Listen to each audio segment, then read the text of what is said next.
It was June 9th of 1979, and Luna Park, an Australian theme park, opened like any other day, and no one could have predicted what would happen in the hours that followed. So join me as we break down the accusations, theories, and allegations of the supernatural about what happened that day. This is the story of the Luna Park train fire.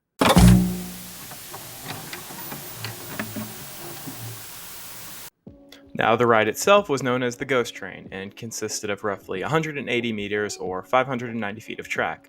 Riders would enter through Hell's Doorway, and most of the ride was pitch black, with strobe lights and other scares placed throughout. Now, that being said, let's get to the fire. Now, June 9th, as mentioned earlier, was proceeding like any other day until around 10:15 p.m. that evening, a fire broke out.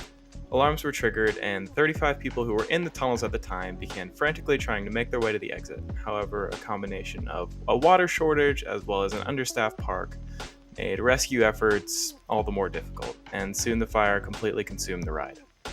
And because of the water shortage and lack of staff on hand, it took available staff members more than an hour to bring the fire under control. Although, luckily, they were able to prevent the fire from spreading to the surrounding rides. And it was initially believed that all 35 passengers had escaped the fire. However, tragically, 7 park guests would be found inside, deceased.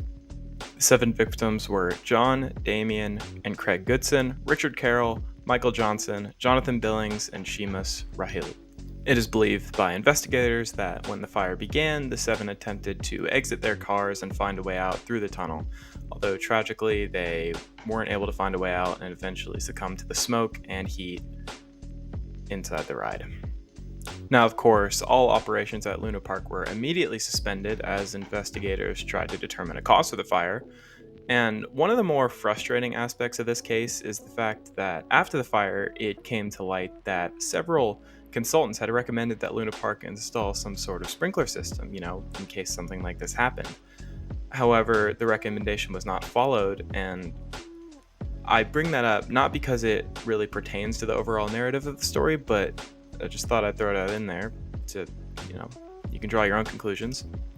Now, the cause of the fire was initially ruled to be an electrical failure. However, later investigation determined that arson was much more likely to be the actual cause. However, no suspects were formally charged, and none have been since.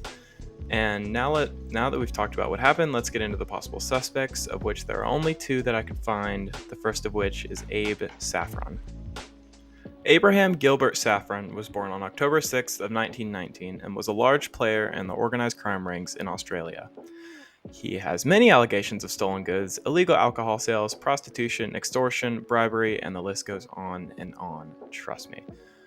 So what does Saffron have to do with the train fire? Well, in 2007, the niece of Abe Saffron, Anne Buckingham, claimed in an interview that her uncle had been responsible for the fire and had been involved in several other arson attacks in the 2 years leading up to the Luna Park train fire incident.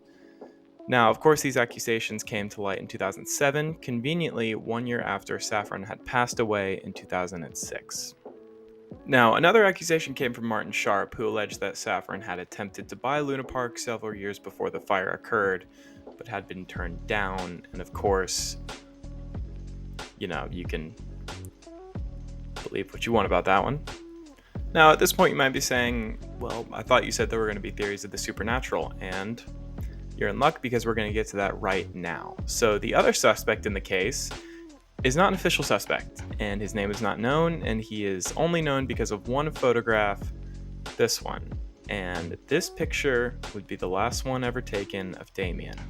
The unknown man wearing the costume is simply known as the train fire demon, and standing next to him is young Damien Goodson, who would pass away in the same fire later that day.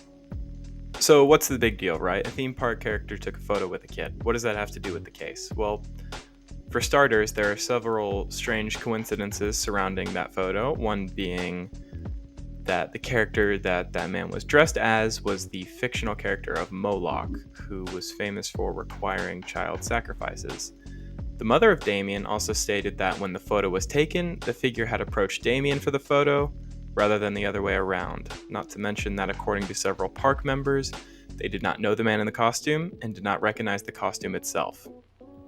Now, of course, when this photo and the story behind it made its way online, of course, naturally, it's the internet, there were many theories popping up about the involvement of the man in the photo, with theories ranging from simple just knowing about it to him actually being the one to light the fire. And I have a couple thoughts about that, and we're going to get into that in just a second.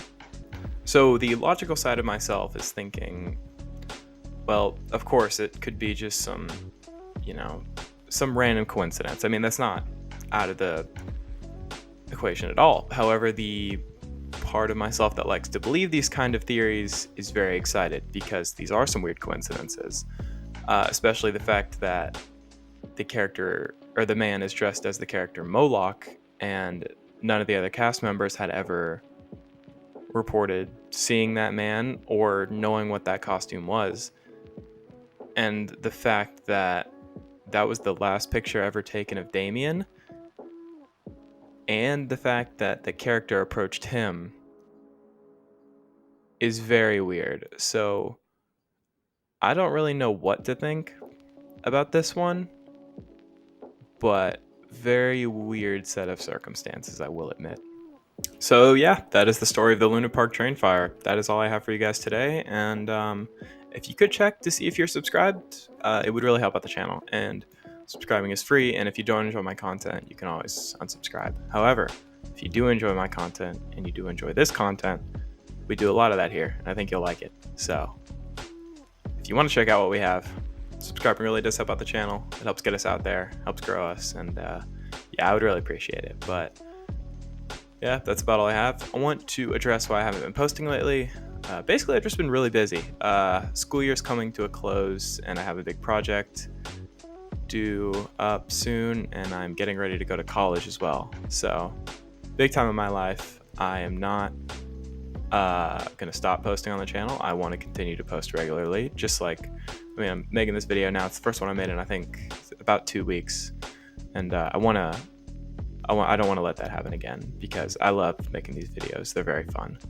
And yeah, that's it. Anyways, thank you guys so much for watching. If you are still here, thank you for watching all the way to the end, and I will see you guys in the next one. Love you. Bye.